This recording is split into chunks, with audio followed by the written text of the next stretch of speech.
Hello everyone, as I promised, I'm going to post a video on my beautiful new cat, and her name is Cressida, so you can see her cute little face. Okay, she's at around 7 months old, and this is my estimation that she's at around 7 months old, and I will explain why I'm not too sure. Come. You see how she kisses me? I have never had a cat in my life that kissed me just like that. I have never had a cat in my life that kisses me so much.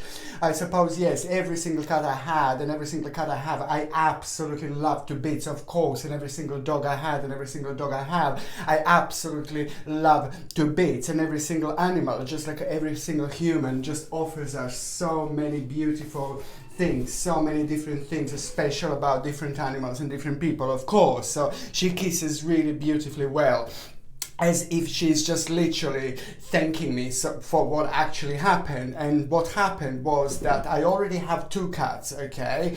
And my cats are not babies, you know. My cats, one of them is 12 years old, Minnie. One of them is Minnie, she's a little girl, she's 12 years old. And Coco, who is 11 years old. So they're not really babies.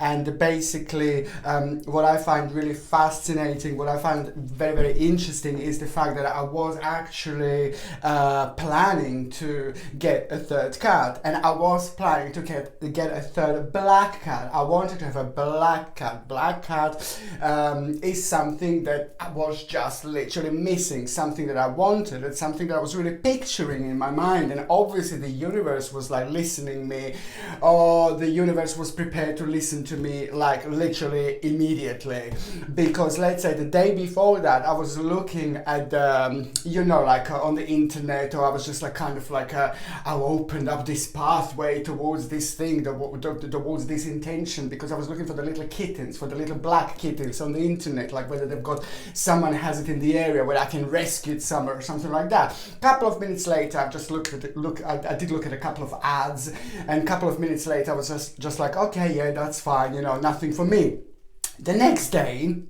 The very next day, and this must have been the really big moment, by the way. This must have been the moment of the actual manifestation, literally in action, because the very next day, what happened at around 9:20 in the evening, I had to go to the shop.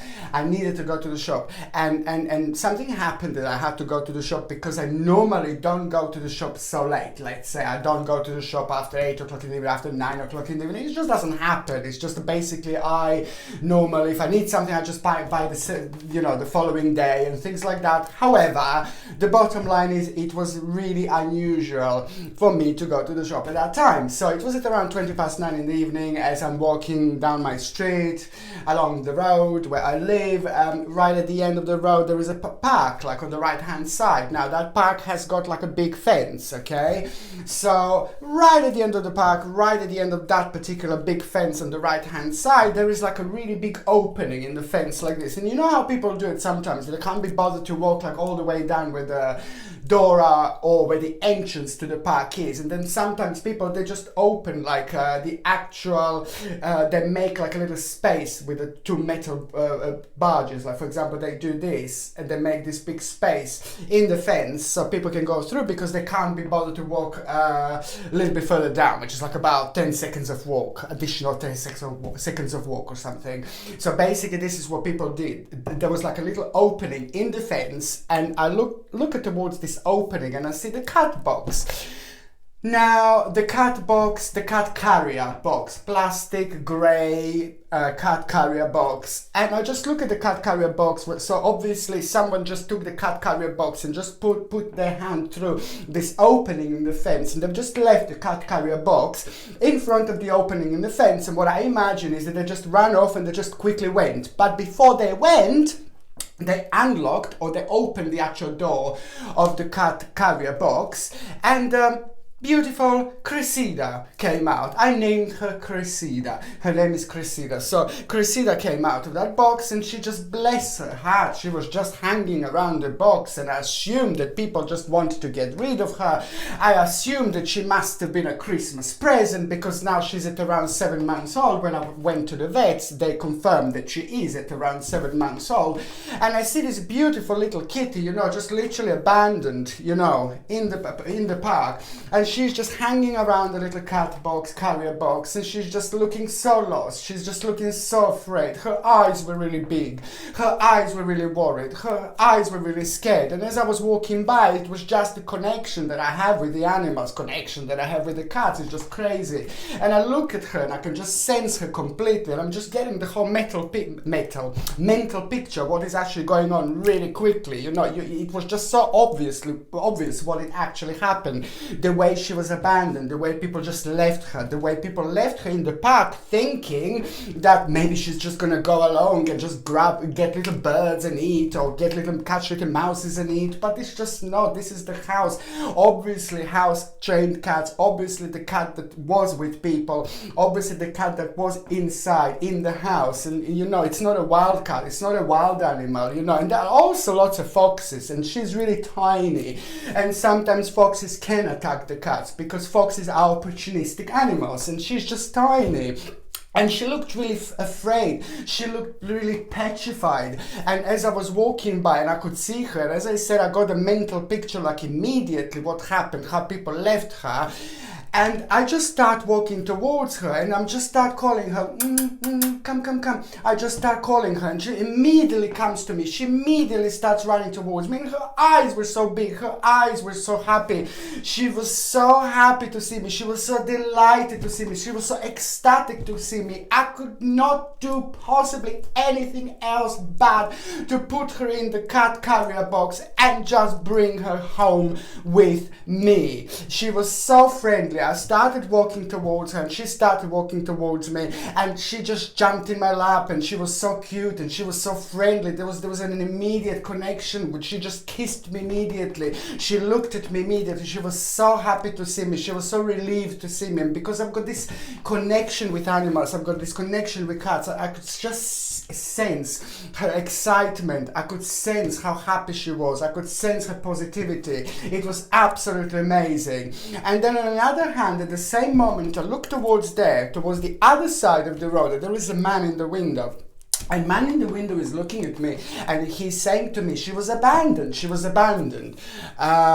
Immediately I felt she was a girl. Immediately I felt she was a female. And the way he said she was abandoned, you see. But I felt just immediately this was a girl. This was a little girl. You know, you can feel it, you can sense it, you know, little girl. You could tell that it was a little girl, kind of. And I look at the man on the other side of the street, and he was right in the window. He was a lovely, adorable man. And he said she was abandoned. He was smoking cigarettes. He was in the window, and he was watching her for a while. And I said, did you see her who abandoned her, who left her? He said, no, but when I came for a cigarette on the window, I was watching her for a while, and I know it's obvious that she was abandoned because there is a cat carrier box, and obviously she was left there, and it's really terrible, and it's really scary. And I said, yes, I know. That was my initial reaction. You know, she is just so adorable. She is just so beautiful. She is just so loving. She's got so much love to give. And I just, at the same time, I was picturing in my mind, just the day before, I was looking at the adverts for the little kittens here in the area. I was looking for the adverts for the black cats and black kittens in the area. Can you absolutely believe this? Okay, she's not like a 12 weeks old. She's not 8 weeks old. It doesn't matter. I absolutely don't care. She's adorable. She's gorgeous. She's beautiful. She's perfect. And she's 7 months old, how I actually thought. And she's absolutely adorable. She's still a kitten. I do have 2 other cats. And you know, as I said, my other cats are extremely placid, they're extremely friendly, they're absolutely brilliant. They already have been in the same room together. They already have slept one next to each other, only like about 1 meter away from each other. They're already tolerating each other, and they work close with each other. You can hear like... But this is how they talk, and this is as far as it goes, just like... and which is absolutely fine. There was no slapping, thank God for that. There was no slapping or no aggression or whatsoever. So they're really getting there. And with the cats, you see, you have to keep them separated for a while, and especially when you bring in the new cat, when you have 2 other cats, and I have 2 other dogs, 2 Springer Spaniels, they're all elderly dogs as well, but they're absolutely fine. They're extremely intelligent, and they're absolutely fine. They're used to cats, they're used to animals, and they just don't care. So it's just the matter of Cressida actually getting used to the other animals in the house, and that's the best thing to do. Just put her in a separate room, then she thinks this is her little room, and basically and then slowly, one step at a time, you know, it's just going to be easier and easier and easier. Each day it's going to be easier and easier and easier until she just literally comes down, because this is the top floor, until she literally comes down to the bottom floor where the rest of the animals are, and she's going to be absolutely fine. And so it's just working really well, you know. She's absolutely brilliant. She's just so friendly. She's very cute indeed. And what happened basically, I asked this man in the window, like, did you see like who abandoned her? And he said like, no, but she was obviously abandoned. So I was like, you know what, I'm just gonna take this little kitty, I'm gonna put her back in the carrier box. I cannot possibly leave her in the park. I cannot possibly. It's full of foxes, and anything could happen to her. She's only a tiny little kitten. Tiny little kitten. She's still a young cat. She's 7 months old. There's no way I can actually leave her, because if I leave her, I know myself. If I leave her, I will go home, and then I will not be able to sleep all night, and then I will come back tomorrow, the next day, and then I wouldn't find her, and I wouldn't forgive to myself anymore, you see, and then I just decided to basically just put her in a box and bring her home, and ASAP, as soon as possible, of course. That was like, I think it was the weekend, or I couldn't go to the vet straight away the next day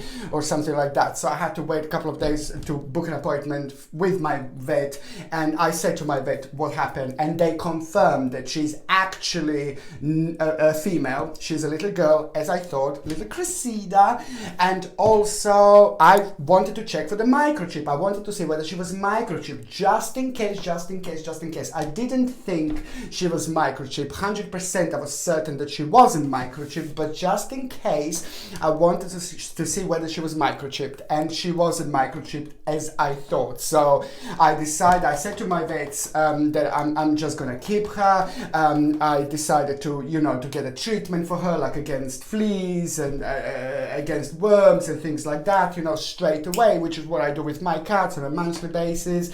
And just to take care of her, because she was like kind of scratching a lot. She was scratching a lot, and now she's not scratching anymore. She's absolutely adorable. And my vets, they loved her, they said that she's really friendly, and their thought as well was like, well, maybe she was somebody's Christmas present or something like that. I keep on saying this Christmas present because she's literally at around 7 months old, so if somebody got her like at around the Christmas time, I suppose. God knows what happened exactly, but this is what people assume. People can assume all sorts of things. People can assume whatever they want, but the one thing is for certain. One thing is most definitely certain: the fact that she was abandoned and she was left there. And thank you God that I was passing by. She has actually found me. I didn't find her, she has found me. But I've sent a message to the universe the day before, and my message must have been so strong, my message must have been so powerful, my message must have been so significant. When I was looking towards, when I was looking at the adverts of the kittens, and at the same time I was manifesting. You see, I was sending the message to the universe, and this is what I wanted to show, and this is what I wanted to explain, and this is what I wanted to prove now to you, how powerful the messages can be that we send to the universe. The messages that we want to manifest, they can be so powerful if we really want them to happen. They can be so significant and so powerful if we know how to do it, and if we are ready as well for this particular message to manifest, like I was obviously ready. And the little kitty, beautiful Cressida, was waiting for me on my way to the shop, literally, and she was not microchipped, and she was definitely left. I mean, I can't say this about myself, but literally there couldn't have been a better person passing by than myself, really, and to actually save her and to rescue her. And I'm so glad, I'm so happy, I'm so super delighted. And when I'm thinking that basically how when I'm thinking how adorable she is, you know, and how friendly she is, and you know how obviously she was taken care of, you know, you can tell, you know, she's very responsive when you say to her like, you know, jump, come over, jump. You know, she's very, very responsive. She's very, very cute indeed. So you can tell that she was brought up at home, maybe in a family environment or something like that. But she is pretty thin. So now she's getting all the best dry food with me. I also when I meet with cats, with my animals, just like with me, I avoid food with chemicals or anything like that. I just go for the best I can possibly get. So she's getting the best dry food without any chemicals or anything like that, and she's also getting the best organic wet food. So I'm hoping that, you know, she's going to start looking a little bit, you know, that she's going to look not as thin as she's looking now, bless her, but she must have gone through the stress, and I wonder how long she was actually left then, how long she was actually waiting, you see, bless her heart. But what I find even more fascinating is the fact that how interesting that I don't go to the shop at that time. It's not that, oh no, I'm too old, it's too late for me. No, it's not that. It's just one of those things, you know. I just don't go to the shop after 9 o'clock in the evening, for example. And it's just so unusual the way everything happened. It's so unusual the way everything unfolded in such a way that I did such an unusual thing to start with. And that unusual thing that I did, that unusual thing that I went for, like to go to the shop like at around that time that I don't normally go so late, has brought something so beautiful and so wonderful and so magical in my life, like Cressida. She's absolutely adorable. I'm so happy I did this. So what I'm going to do, I'm just going to bring her one more time so you can see her. And yeah, and I'm super delighted now. I've got 3 cats. It's absolutely fine for all of you who have cats. For all of you who had cats, you know that if you have a 1 cat or 2 cats, there's not too much difference. If you get a 3rd cat, there's not too much difference when it comes to food and everything else. The cats are just quite easy to take care of, and they're absolutely wonderful, my animals, and I just love them to bits. Okay, so I'm just gonna try to bring her once again. Okay, Cressida, come. Hey, Cressida. Hey, come. Let's show you just once more. You look at that beauty. Come. Yeah. Just show your face again. Yes, yeah. See how she kisses, and I absolutely adore her. She's beautiful, and you know what? She's got like longer fur, and this is what I like about her. She's got like a longer fur. Come, sweetie. Come on. You're shy. Come. Oops, no, she's shy. No. But what I like about her is like this longer fur. I absolutely love it, because my other cat is Coco. His name is Coco, and he's got like a long fur. He's like a half Persian, half Moggy, and he's got a long fur, a long hair, and he's like a white and tabby, and she's all black. She's beautiful with these beautiful eyes. So they both have this bushy tail. So they're like a brother and sister, really. And my other cat, my 3rd cat, is called Minnie, and she is white and ginger, and she's absolutely gorgeous. She's like the oldest cat in the house, and she's like you know, she's like the top cat. Like, she's very serious, you know, in comparison to these two. These two are really cute and adorable, but Minnie's just beautiful and fascinating and quite serious. You see, she's like been there, she's done that. It's just the way she is, really. She's acting really wise and things like that. They're just so cute, they're just so adorable, and they're just, every single one of them, you know, with animals, just like with humans, every single one of them has got a different personality. Every single one of them has got a different character, which just makes them so wonderful and so cute in their own unique ways. And this is what I wanted to share with you so much, and I was so excited to make this video. I was so excited to talk to you about this, but I did want to check with the vet beforehand. I was dying to check whether she's microchipped, because if she was microchipped, you know, then we could maybe trace people and we could maybe double check and things like that. And I just didn't want to do anything, and I didn't want to say anything until I check with the vet, until I confirm with the vet, and until I said to the vet that I'm just literally going to adopt her. And then I named her then and there, and you know, my little Cassandra, you know, I said to them to write a Cassandra, excuse me, Cressida, not Cassandra, Cressida, sorry. Cressida. This is because people I keep on calling her Cassandra. People I keep on, oh, what is her name? Cassandra? No, Cressida, Cressida, Cressida. And this is why I just said this, you see. And then and there I decided, you know, to basically adopt her, and that's it. And I'm just so happy, and I'm so excited. I'm super delighted that actually I do have my new family member, and I do love her to bits. Okay, thank you ever so much for watching my videos. Sasha Bonasin.